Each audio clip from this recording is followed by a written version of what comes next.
Hey everybody, thank you so much for tuning in to today's episode. It is always fantastic to have you here joining us, and a big welcome to those of you who are listening to the show for the first time. Today's guest is Jaymin Patel, a global speaker, coach, and soul mentor who's traveled to over 50 countries, written 8 books, and been invited to speak at Harvard Business School, LSE, TEDx, and major transformational festivals. He's also a devoted dad living in Bali, blending the corporate and spiritual worlds to help others live in full alignment.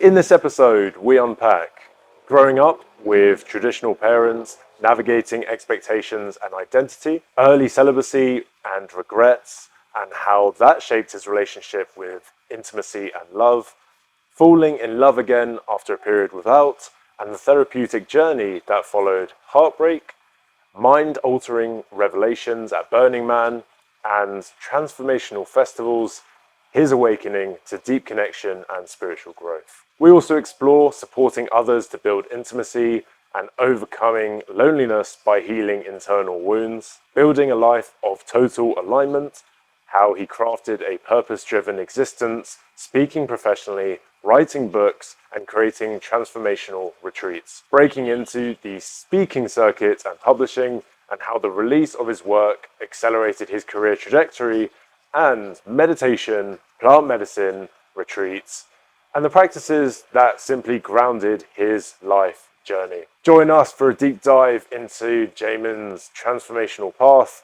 from childhood constraints through self-discovery, heartbreak, spiritual quests, and ultimately building a life fueled by authenticity, love, and soulful work.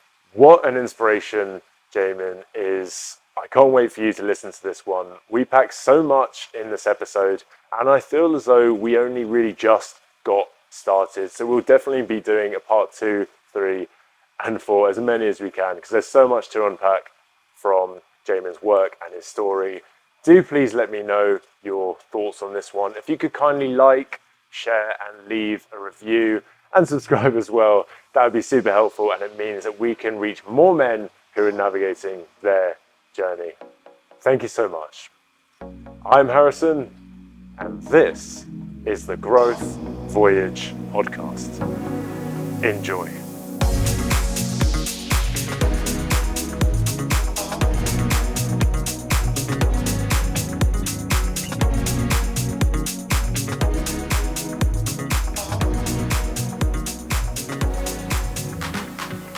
Jaymin, welcome to the show. Thanks, man. Thanks for having me. Yeah, most welcome. Yeah, buzzing to have you here. And as always, I really like to start these conversations by getting to know yourself, a little bit about your background, because I always feel like it's the beginning, right, which shapes us into who we become later on and all of our life decisions. So yeah, where does it all start for you? Yeah, so I was born in Chicago in the US. And I grew up in a house full of loving parents, but also very traditional parents, yeah? And so they had their upbringing in India. They were born in Africa, so a little bit of a journey there. But they had these traditional Indian values in a new country, and they were very hunkered down on those values. And so it's this really interesting thing around being in a country where everyone was one way, but in the family system, we were trying to be another way, as if we were in another country. So this meant a lot of religion, a lot of ceremony, a lot of rules, and it was interesting because, while my parents were loving, they were very strict as well. And so there was, no hesitancy in getting a slap, out there. And so, there was abuse, there was things like that were going on. They were doing their best, I think, with what they had, but, it created an environment for me where growing up, to find safety and to get admiration, I found 2 real great avenues for surviving. One was people pleasing, and the other was overachieving. So this kind of took on the nature of my life for the first few decades of my life, until I kind of came into a new place of maturity. So what this meant is I graduated high school a year early, second in my class, got a full ride scholarship to university, studied engineering, then graduated with a Fortune 500 company job where I was in a leadership management role. And so I was managing at 21, 22, people who were 2, 3 times my age as a manager, and given leadership roles and launching products and doing like mega national stuff. And then, of course, I went to go choose to get a graduate education, get my MBA at a top MBA program, picked up a secondary master's, why not? One more letters after my name. And then I went to go work in management consulting at one of the top 4 firms. So ultimately, this led me to a place where I became one of the top 5 earners in the United States, ages 25 and up, at the age of 24. So I had this beautiful condo in downtown as part of the Parade of Homes. I was traveling everywhere. I was advising CEOs and leaders at big companies like Kraft, Unilever, Citibank, right? Helping them create their future strategy, doing work that later, a few weeks later would be written about in the Wall Street Journal. And I'd be like, yeah, I was in the room helping make that happen. So it was a really beautiful, wild journey. And while I was really focused on achievement and success and all of these things early on, I also really wanted to be a good boy, yeah, for my parents. And so one of the things that I did was I took a vow of celibacy. So I looked at all the things that good Hindu boys do, and no one forced me into it, but I felt like this was the way that I could be the best version of a man in my religion at that time. And so if you can imagine, I went through high school, college, being a young professional, making lots of money and having a cool apartment, not engaging in intimacy. So there's this big gap in my life in terms of like connection and romance and intimacy. That probably is one of my biggest regrets, because I think now, being someone who can teach people on intimacy and travels around the world to sex conscious festivals or tantra festivals or gatherings and teaching this sort of stuff, I missed out on a lot, in my first 25 years of life. So there's this kind of confluence of being all of these things for other people and feeling really conflicted around who it is that I wanted to be. And all of this kind of changed in like between like 25 to 29 loosely. A couple things happened. First and foremost, universe just started throwing me curveballs. So first and foremost, I fell in love with a man, which I was not expecting. I had no idea what was going on, but I was with this person and I was just like, I'm not gay, but I love you and I need to be with you. And I don't know what this means or what happens. And so, while that was a very challenging time to go through, it was very beautiful in the sense that being with this person opened up all the walls that I had around my heart and allowed me to love a person for who they were, regardless of what they looked like, what shape they were, what genitals they had. And so I could measure my life as the person I was before I met this man and after.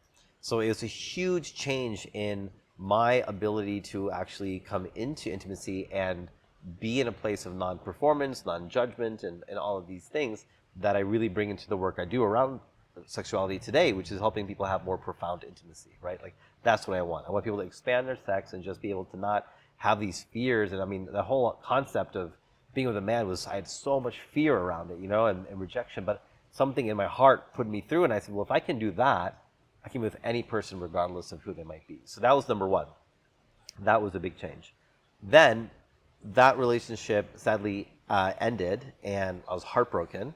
And I went through like a mini depression. I took a sabbatical from work, started going to like therapy and counseling and finding ways to navigate heartbreak, because it's like huge shift for me.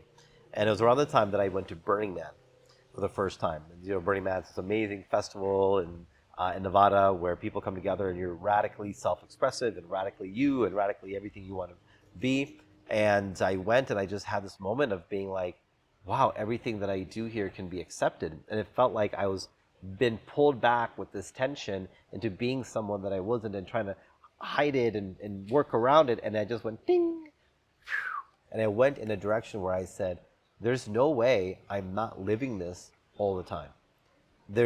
I cannot not be in the level of acceptance and authenticity that I'm finding here, because I spent way too much of my life not having this. And so that became a really, really big, huge shift for me. And then I started thinking about, okay, So I started going to conscious festivals. I started experimenting with psychedelics and plant medicines and all of these things. So it really began a spiritual journey for me. And my role in consulting was still continuing, and it just wasn't feeling like a fit. And I was working many many hours a week. There's this layer of just wasn't working, and I kept having conversations with my friends around. Oh no, I'm gonna quit. I'm gonna quit. I want to do something more meaningful with my life. I'm gonna quit. And it was a year later, and one of my friends said to me, Jaymin, we've been talking about this for a year. So either you're going to quit or we're going to quit talking about you quitting. And I was like, no, I'm going to quit. I'm going to wait for this one last appraisal cycle. And, it's golden handcuffs. You're getting bonuses, you're getting 401k matches, you're getting promotions, all this sort of stuff. And I said, I'm going to wait for this one last one. And in that one, the universe did me the biggest favor, which was, like when you want to break up with someone and they break up with you and you're like, oh yeah, okay. I was gonna do. Okay, great. Yeah, good. And that's what happened. So they let me go. And the thing about management consulting, I don't know if you notice or more people notice, but when you leave, so it's like an up or out model. You're either promoted or you're asked to leave. That's it. You can't just kind of coast in that sort of environment. So when you leave, there's this website they give you access to. It's like the secret website that has every company you can imagine, like Apple, Samsung, blah, blah, blah, and any city you can imagine. Korea, Palo Alto, Boulder, wherever you want to be, and a six-figure salary next to it. And you literally choose the one that you want, and then the network works to put you into that role. So you can literally have a job at any company in any country around the world making bank when you leave consulting. So they gave me access to this website and they go, pick what you want. And I go, this is kind of nice, So they still maintain the relationship. And I looked at everything and I said, I don't think I can do this. I was 29. And I said, I feel like I'm 29. I've always wanted to be an entrepreneur. My parents were entrepreneurs. My grandparents were entrepreneurs. They traveled to new countries, started businesses. They were OG nomads. And I'm like, this is in my blood. And I know I can always come back to this website. And right now, I want to go be an entrepreneur. And I want to create something that's my own before I take this and then get into my 30s and start focusing on kids and family and all this sort of stuff. It'll be way too risky at that point. So I'm going to follow the entrepreneurial route. And during this period of time, I had written a book. And for most people, writing a book is this huge process of who they're going to be and all this sort of stuff. I just wrote a book that wanted to help people. Achieving a large amount of success the way I had at a young age, many people kept asking me, like, how did you do that?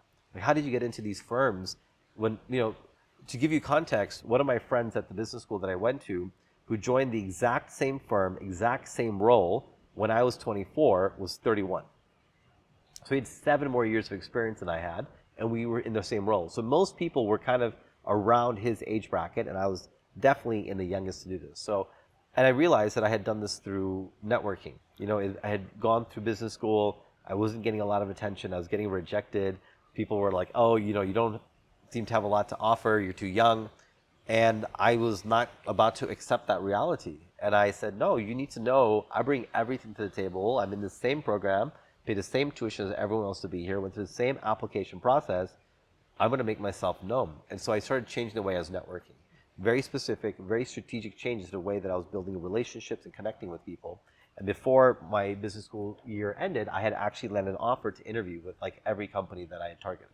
So people were like, how did you do that? And I said, well, through networking. And they go, well, what do you mean? I said, well, I went to events, I talked to people, I called them on the phone. What did you say on the phone to convince them? And the questions kept coming. And so I thought to myself, okay, let's go write all this down and let it help people. And that eventually became a book. And I said, I'm just going to put this all into a book and publish it to help people while I continued on the track to becoming a partner. So I had that book, and in me, I felt like I needed to be an entrepreneur. And what I knew I needed by studying entrepreneurship is I needed a product that I believed in. And what better product to believe in than yourself? And so I said, okay, I'm going to go and take this thing seriously, and I'm going to begin a business around this book, and I'm going to go into it.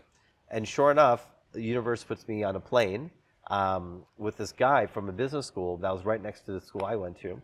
And he's like, well, what do you do? And instead of telling him I was a consultant and all this, I said, I'm an author. He goes, dude, that's amazing. You're an author. That's cool. What's the name of your book?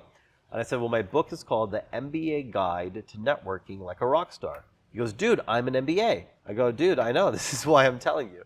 And the pieces came together, and he introduced me to his business school, and they asked me if I would come to a presentation on the book, and they want to get a copy of it for every incoming MBA student. I was like, yeah, that would be amazing. It's like my baby, you know? So they go, does this date work for you? I go, yeah, I can make it on that date. And they go, great. How much do you charge? And I was like, to speak? No idea. So I just said some number, you know? And that became my first ever paid speaking gig. And after I finished, they said, Jaymin, there's places that people like us go to find people like you. You need to come to our annual conference and do a presentation and all this. And I did. Went through all the rigmarole, put in thousands of dollars of investment. I had left the consulting firm at this point. And I went in all out, and I had a dozen schools from around the world say, we want you on campus this fall. So my first year of being an entrepreneur and a speaker, I made $40,000, which is an incredible amount, but compared to what I was making before was just not the same, you know? And so I was like, okay, I need to start changing this and go deeper in my journey. And I met I was starting to go to different trainings and got invited to more trainings. I started meeting people.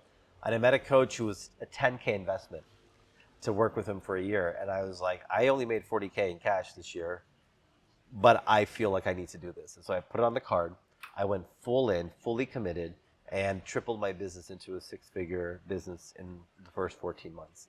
I worked with him for 3 more years for a total of $30,000. I kept growing my business and making it what it is. And from there, I started writing new books and eventually went on this journey where I've written 8 books. I've been paid millions of dollars to speak on stages all around the world, from Harvard Business School to London School of Economics to TEDx to corporations around the world. I think I've spoken in over 30 countries. And it's still something that I do today. And part of what I do today is then building that, growing that, and people again are asking me, how did you do that? And so now I'm, again, each time it's like I turn back and say, people are curious around how I got here. I could keep going and achieving on my own, or I can turn back and help those people get to where I'm going. So I've helped launch speakers into their own 6-figure businesses and all this sort of stuff. I help them, you know, as I told you earlier when we were chatting, I can see people's stories.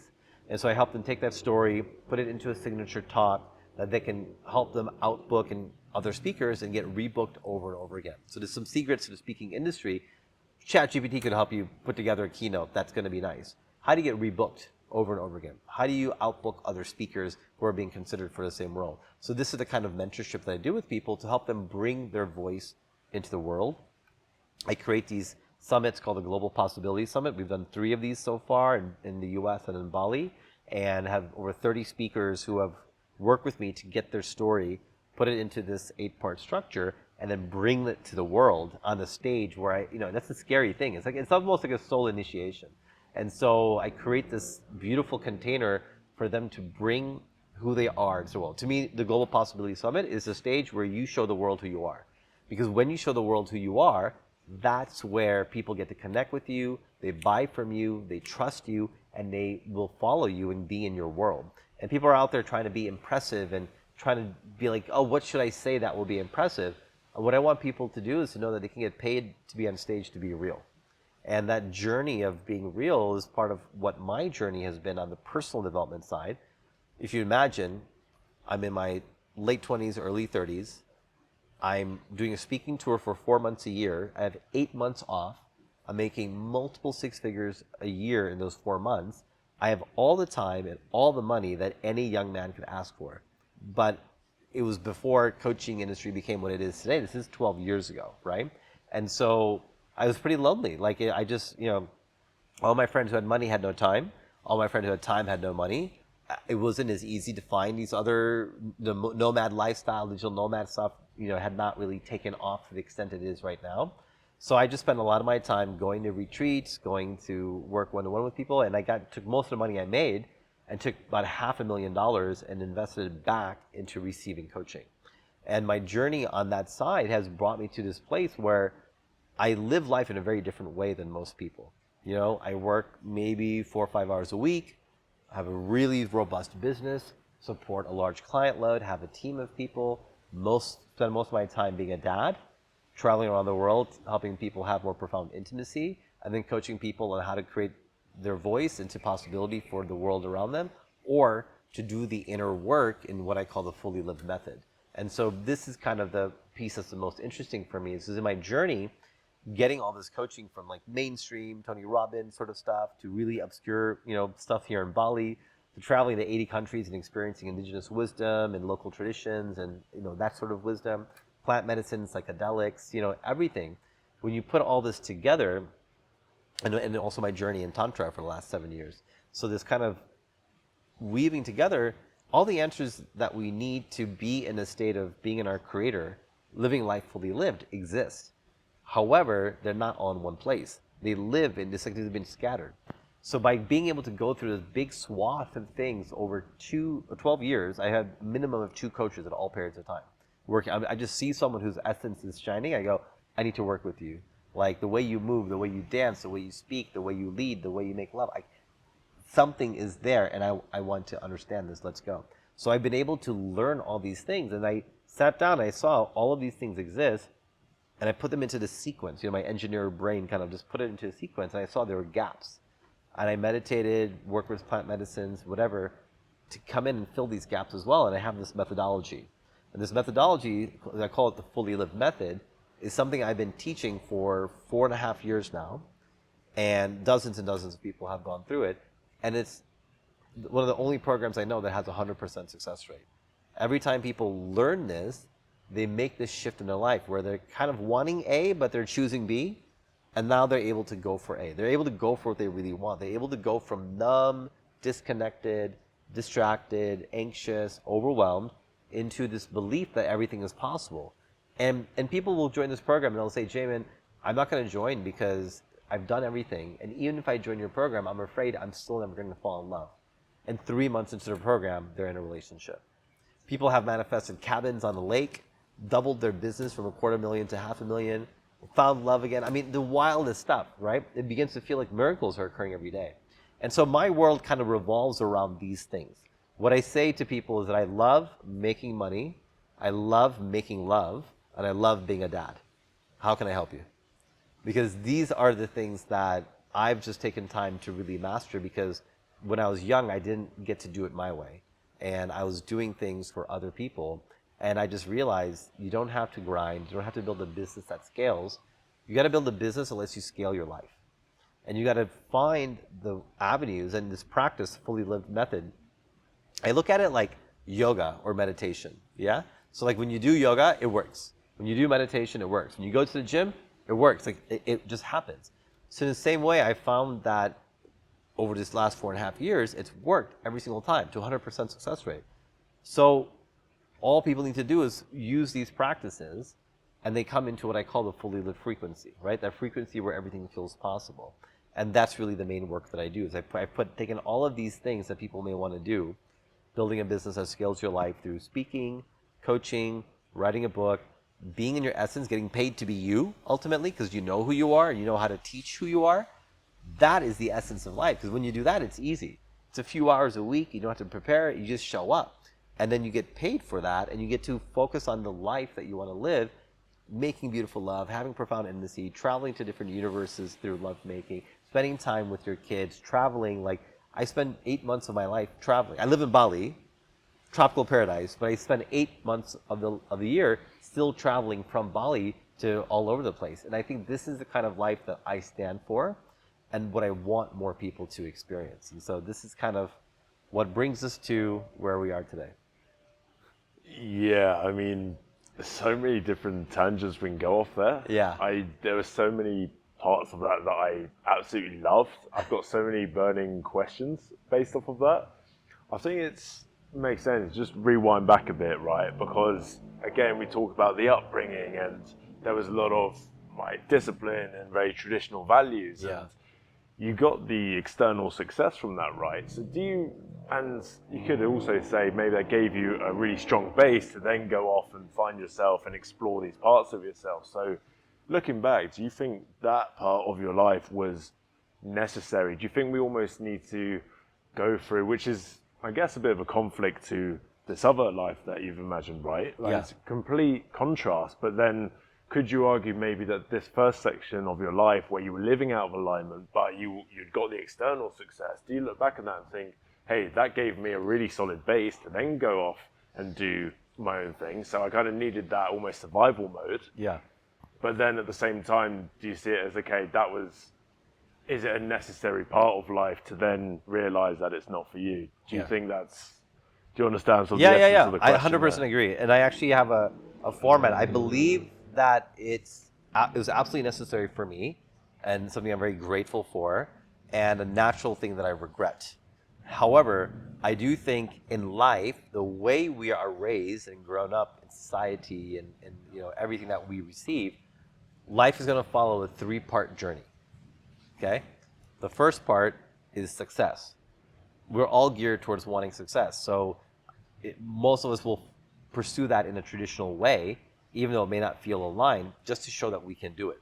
Because if we don't, we're going to feel rejected by community or society, unless we're very strong on the inside or we're just a fucking rebel, right? So the first thing that everyone is geared for from 18 years of school, society, when you go on a date, what do? Like go to a networking event. I mean, everything pushes back on that concept.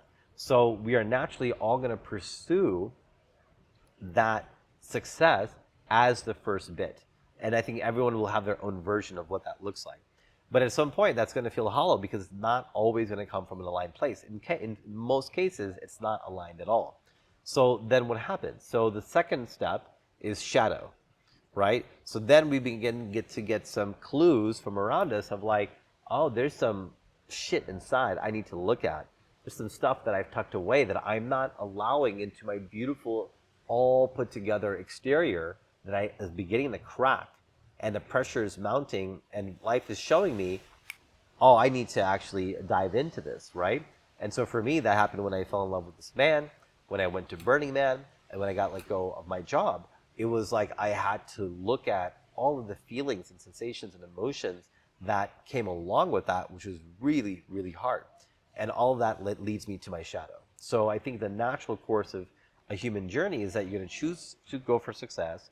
And through that journey, you'll come to a point in a variety of ways that's going to open you to this next beautiful depth of what can be explored, which is your shadow.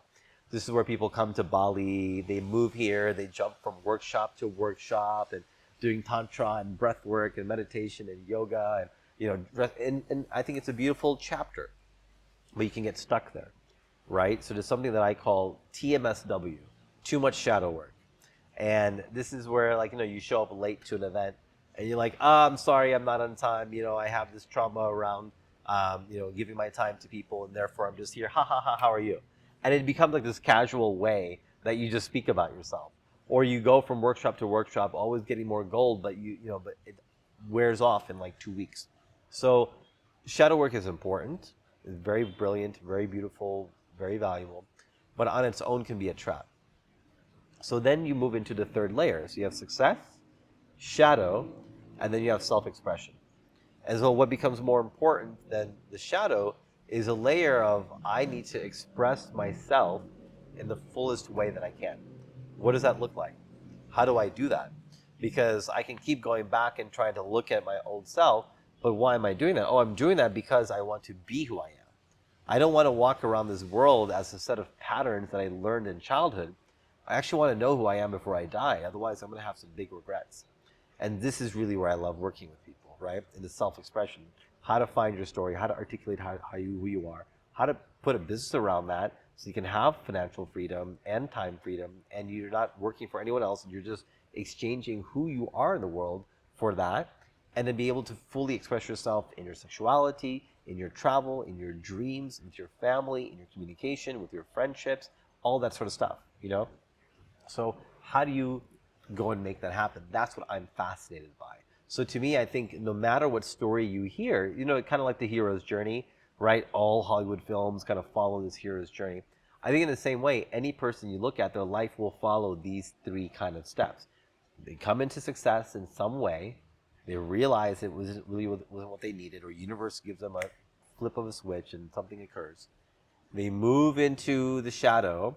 They spend time there on their spiritual journey, understanding, loving what happens, until something then pushes them back into this third quadrant. And that third quadrant is where I love working with people and really saying, let's make this happen, because that's where I've spent the majority of my time. Because for me, my own personal layer of commitment to my growth is the highest than anything else that I have in my life. Like, if I am not in love with my partner, why would I be in a partnership? If I'm not in joy with my friends, why am I showing up? If I'm not fully turned on by the work that I do, why am I doing it? This is like constantly in my mind. And so the level to which I'm committed to that in my life is actually creating one of the most beautiful lives I can imagine. Like, sometimes I look at my life and I'm just like, how am I, like, yesterday, Thursday, I spent the whole day at the amusement park with my kids. I had an hour-long indoor skydiving lesson, right?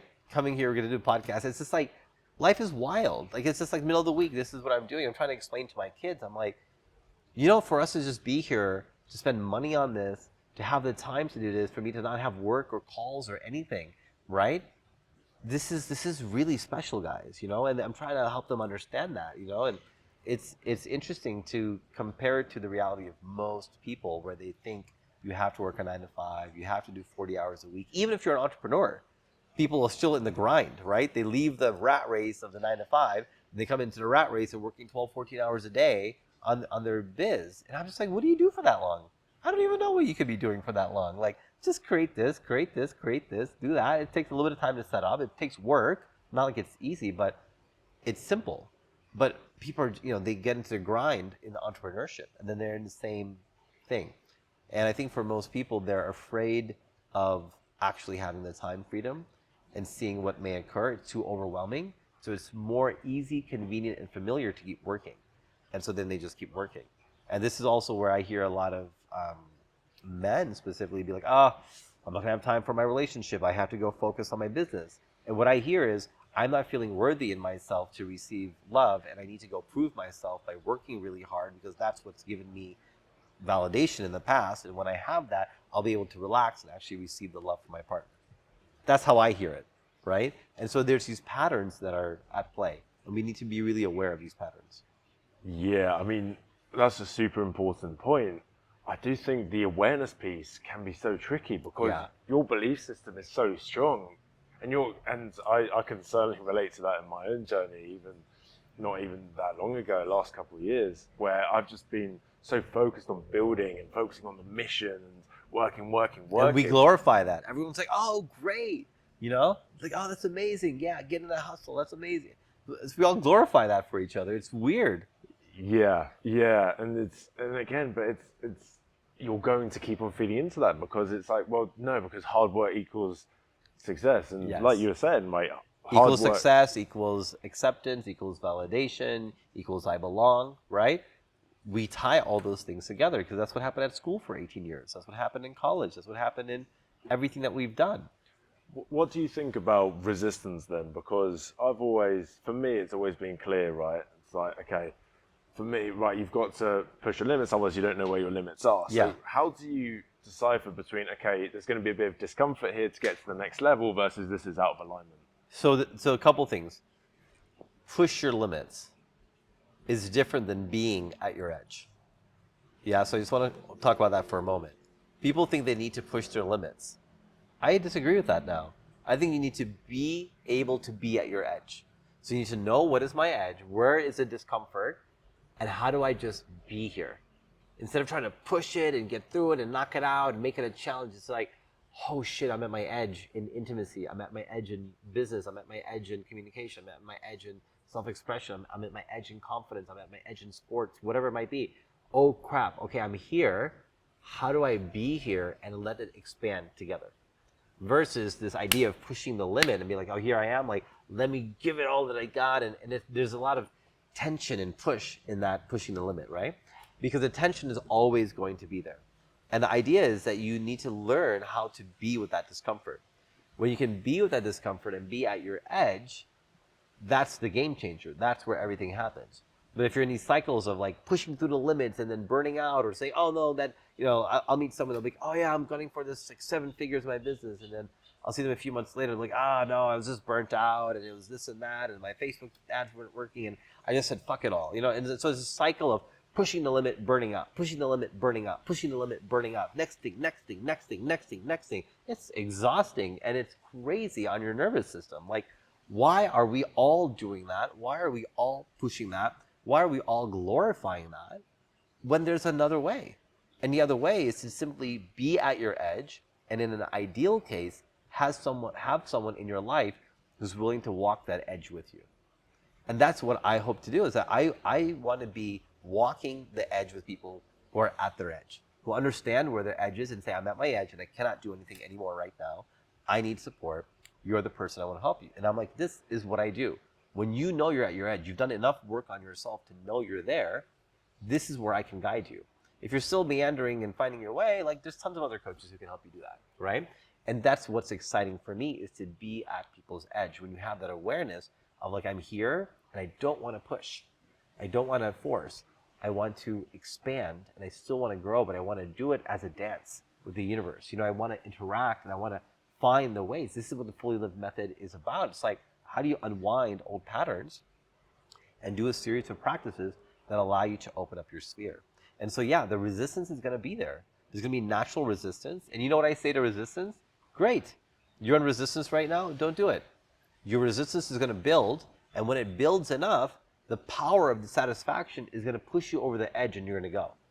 So if you can just let the resistance build and be in the discomfort of the resistance, you're actually going to be great. So let the resistance build. I'm not doing it. This is what procrastinators do, right? I don't want to do it. Oh, fuck, I'm going to do it. I'm going to stay up all night. But then they create the most beautiful, amazing thing. Great. If that's who you are right now, don't try to change that and force it to be something that you're not. Honor who you are and learn to be with the discomfort the resistance is creating in you.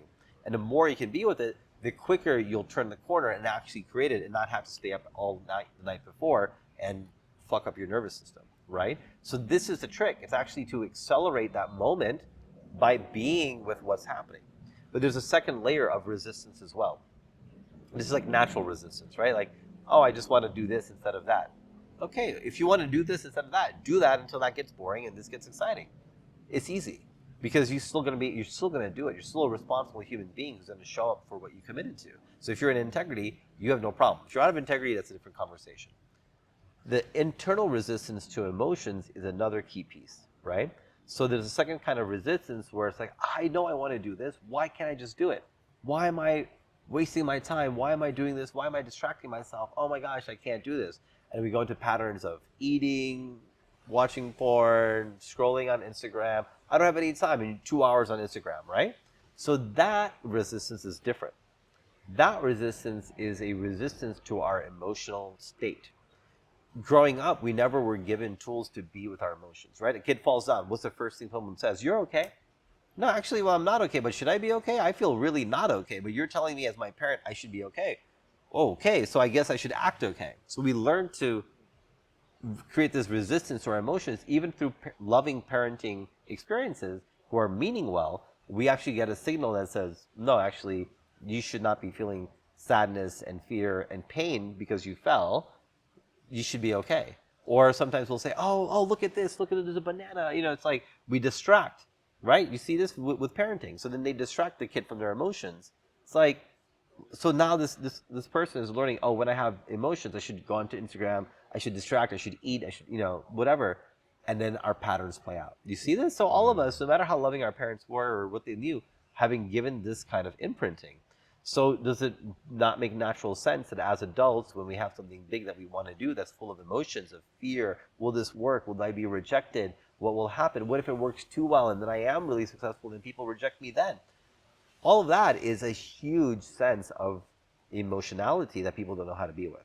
And that resistance emotionality is one of my favorite things that I teach is it's emotional mastery where you learn to be with it. And instead of thinking, this is where I disagree with a lot of the big names in the industry like Tony Robbins and Joe Dispenza. I love their work. It's mind-blowingly amazing. But when it comes to this, they literally teach emotional bypassing. Change your state. Create a power pose. Don't feel that anymore. Be in positive resonance. You're literally teaching people to avoid their emotions, and that's going to come out sideways and get stuck. Instead, I say, go into the emotions. Just learn how to do it. And so for me, people view my life and they're like, oh, well, maybe you're just perfect and things like that. No, I have the same challenges, frustrations, suffering that everyone on this planet has. I have my own way of doing this. 2 weeks ago, my phone randomly just died. Nothing happened to it. I didn't drop it. I didn't get it wet. I was just playing my nighttime yoga nidra, and I stopped and I picked it up, and it never turned on again. I lost my last backup was like a year and a half ago, so I lost all my photos, all my chats, all my connections, all my everything. And then I was operating without my main point of operating with reality. It was a huge challenge, right?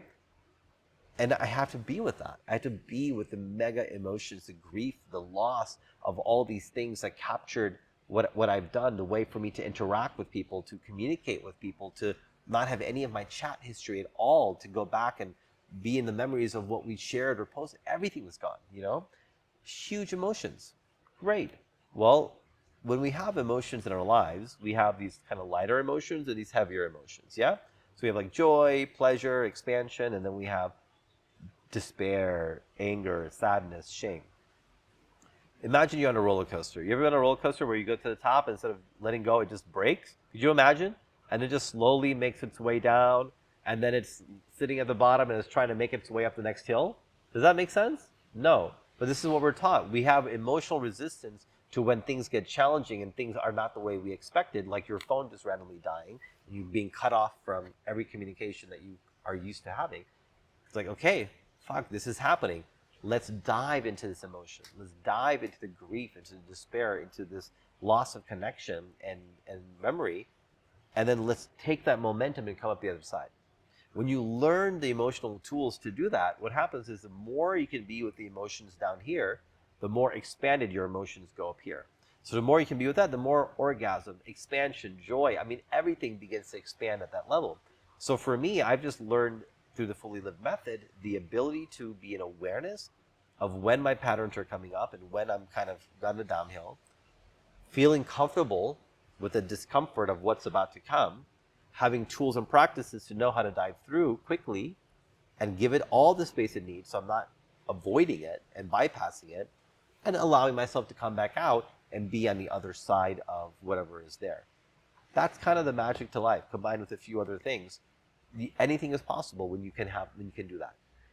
And the thing is, just having exposure to these emotions, I think, isn't the problem for a lot of people. I think a lot of the time it's the resistance to the emotions, right? And it's just, okay, You're right, I'm feeling overwhelming. anxious. I need to keep busy. I need to keep on doing Yeah. something. And this is why I think, as you were alluding to before, I think a lot of guys struggle because we're always keeping busy. Yeah. And suddenly when we're not being busy, and I can definitely relate to this, it's like going off for 3 or 4 days. Okay, cool. I haven't had a break in a while, right? Let's just sit down and just relax.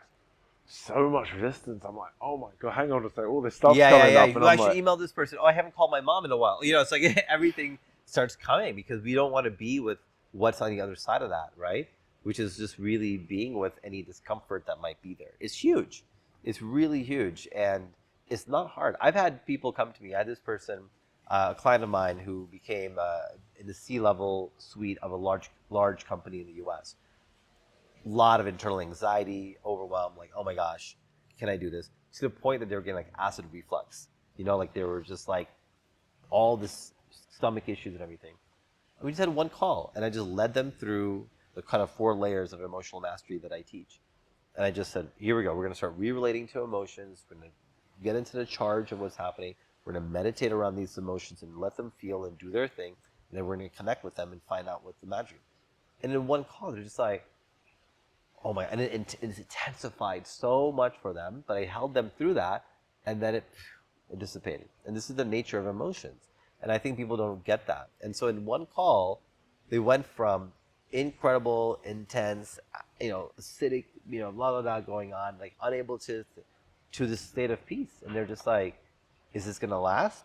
And I said for a little bit, but now you've got to practice. You got to create the safety in your body to let it know that you're going to allow it to feel its emotions and not avoid. When you do this for 2 more weeks, I'm going to have a recording that I give people. I said, listen to this recording every day, 12 minutes. Listen to that and go through this practice. If you do that for 2 weeks, your body's going to begin to be like, oh, you're really sticking with me. You're really letting me emote what I'm emoting. Oh, we have a new relationship now. And now all that just goes, and all the parts inside just start unwinding, and you have access to a whole new lifeline. I work with people for 1 month. This is all you need, is you need a couple calls over 1 month, daily practice for 10, 12 minutes a day, 15 minutes maybe max. You do this intensively for 1 month, it gives you the reins of your life back. Obviously, the better if you continue. It's like yoga or meditation. You do it ongoingly, great. It's going to support you big time. But that's all you need, and it's like, and I guarantee the results in 1 month. I guarantee you. Send me a list of everything you want to accomplish, and I'll tell you what we can do for sure in 1 month, and I guarantee that. And that's all it takes. It doesn't take what took me 12 years and $500,000 to do. It literally takes the distillation of that, applied in 1 month, and you can really change anything that you want. If you're facing this thing, it can be changed quite quickly, and you don't have to change your state and be in positive resonance and force it. You can just be at the edge with someone who's been at the edge and be in it with you until it expands, and then there you go. I wonder if the main essence of that is surrender. I've seen some people even pushing back against breathwork and regulation tools because they're trying to almost get rid of what's there. And obviously, I've seen the power of internal family systems. Yeah, perhaps great. That's something. Yeah, lots of those are aspects of the work, for sure. Yeah, the method. Yeah. Yeah, and I think that the main part, as I was alluding to, I think just surrender. When I've spoken to guys on the podcast, it's just right. Okay, this is so intense now. Let me just have me, whatever this is, and then that's where I think you get the answers, right? It has to be conscious. So it's like a conscious surrender. If you're in an intense situation like breath work, and you're surrendering in breath work, it's almost beyond consciousness because it's happening to you, and you're surrendering to that. And I think there's beauty in that, but it can't stand on its own. So there needs to be a layer where when you're not in an intense, breathwork changes your reality, right? The way you breathe changes the way that you interact with the world. So if you do it in that scenario, great. You've practiced a version of that, but you need to bring it back into your regular everyday breath world. Does that make sense? So it has to carry over, and the conscious choice of doing that here is where it makes real big sense. So I do think that the things you're talking about are extremely powerful components of things that can support you, but it's not as simple as I do breath work once a week. It's not as simple as I consciously meditate once a week. It's not as simple as I do an inner child healing once a week. It's like bringing all of those into a sequence where you're noting the connectivity between all of those parts, your sovereignty, your breath work, your ability to manifest, your relationship to universe and time, your relationship to your emotions, your relationship to your future self and the version of you that's lived your whole life. Like all of these together, that's what makes a fully lived method. Is like you pull all of these pieces together. If you think it's just one track, it'll take you so far, but you're gonna find yourself bumping up against that elusive piece that isn't landing. Yeah, and I think in terms of just integration as well, you mentioned before, it's very easy to stay sort of stuck in the shadow work and stuck in the past, but It's like, all right, cool, how are we going to move forward? And I love that sort of forward thinking approach we've alluded to as well. I think we've covered so much ground. There's so much to explore. I'll definitely have to put a link to all your work in the description. Yeah, absolutely. I'll share a free gift that I usually share when I'm on podcasts. So most people are listening to this like, okay, all this sounds good, but I'm just in a state of overwhelm right now. Like I can't do or take on more. So the first step, I think, for any person is how to overcome overwhelm. So I have a 12-minute training, literally 12 minutes. I love this number. 5 life hacks to overcome overwhelm. So 5 things you can do right now that if you put to use will help you get out of the state of overwhelm. And if you use it literally for a week or two, will just keep you in that state of being out of overwhelm. It's just tools for coming completely out of it. 12 minutes to watch. You can go to my website, jayminjpatel.com/free gift, or you can put the link in the chats, whatever. But this is where I invite people to start, is to just get yourself out of a state of overwhelm. And once you're in a more grounded state, you can begin navigating and going deeper into wherever it is you want to go. I love that as well because, again, we're in the age of information. Like, there's so much shit you can do, but It's like, okay, hang on a sec. Like, even information can be overwhelming when you're already in an overwhelmed state. And it's like, okay, well, I need to do this, this, and this. I've met guys who, again, like they're in almost the shadow of the magician archetype because they're just acquiring all this information. Constantly, exactly. On ChatGPT for hours, like doing all this stuff, and now 2 weeks later, how did I go? Oh yeah, I'm doing this other thing now where I found this, and it's like, it's not action. You're not bringing possibility to the world through your essence. What your soul is here to do. Let's do that. Yeah, 100% agree. And yeah, so many lessons from this podcast. I think that the biggest one I picked up on was, again, I think the path to everything you want, all the answers are inside of you, and it's that right authentic expression. And then it's also, I love the way you mentioned the 3 phases of life. It's like, okay, you have to go through these arcs. So no matter where you're at, you can almost just be like, all right, cool, this is meant to happen. Exactly. You can be connected more to the universe and what's around you, because Yeah. it's like, okay, I'm in one of these phases right now. Hey, it might be this one. Oh, I haven't, and you're like, oh, I need to find a purpose. I need to find a passion. Yeah. All right, cool. But just knowing that that will come. And then when you're going through the challenging times, as we all do eventually, rock bottom, it's like, okay, cool. Now I can then build stronger foundations to then go on to the next phase, and I can show up authentically. And yeah, I think it's just a beautiful way to look at life. So I really appreciate that perspective. We've got 3 closing traditions on the podcast. Okay. The first 2 are routines, so we get them every week. And then the third one is asked by a member of the Growth Voyage community, one of our listeners. Okay. The first one, quite lighthearted, but it's a song suggestion. A song suggestion. Oh. Okay, I'll tell you my number 1 most listened to song for the last 9 years on Spotify. Yeah, every single year, my number 1 most listened to song is called "Awake" by Tycho. Tycho. It is like my life theme music. Anytime I'm like making love and I have get on a bike to go to the next place, and I'm just coming out of this euphoric state, I listen to Tycho. Every time I have a beautiful night out with my friends and it's sunrise and we're just winding down from the festival and we're getting back to camp, Tycho. Every time I'm driving solo through nature, Tycho. This one song, it's the soundtrack to my life. Yeah, "Awake" by Tycho.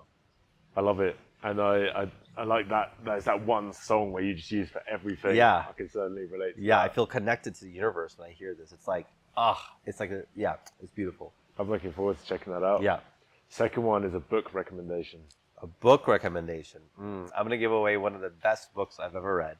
It's called The Power of Decision by, I think it's like Raymond Powell. I can't remember the name right now, but he has 3 names, and it's called The Power of Decision. Incredible book. About way more than decision making. It's like a Bible in and of itself. It's very, very good. Raymond Powell Parker. I think that's what it is. Yeah. I'll definitely be checking that out. I think decisiveness has been a big one in my journey. Yeah. It's still something I'm navigating. It's so much more. Yeah, it's my favorite book to recommend. It's wildly good.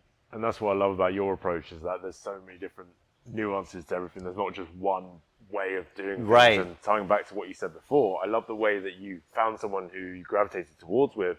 Find out, okay, what qualities do they have that resonate with you, but then also thinking, okay, what's the missing piece there from your perspective? And I think we can take that. There's no one size fits all, right? It's like different things. I think that's such a wicked way to approach life. The third one, as mentioned, it's a question from one of the Growth Voyage listeners. Okay. And this one is from Sasha Maiworm. Okay. And he says, would you be fundamentally happy with the person you are if you lost all material things today? Yeah. Yeah. I would be sad because I really love luxurious things. But I'm so proud of who I am. And what I'm most proud of is the level to which I grow over and over again. And so if that was to happen, my response would be, oh, wow, now I get to grow into, like, this is going to help me meet new parts of myself where I'm connected to that, So, yeah, I would be very happy with who I am. That's even happier, I would say, with that than the other stuff. To me, that's the real richness of life. That's beautiful. And I believe that as well, because it's just that message is intertwined with your story so far and your perspective. And so many lessons here. I'd love to get you on for part 2 to explore all the other cool stuff. It's a great question too, Sasha, so thank you. Yeah, good question. Wicked. Jaymin, thank you so much, buddy. Amazing, bro. Cheers. Cheers. Thank you.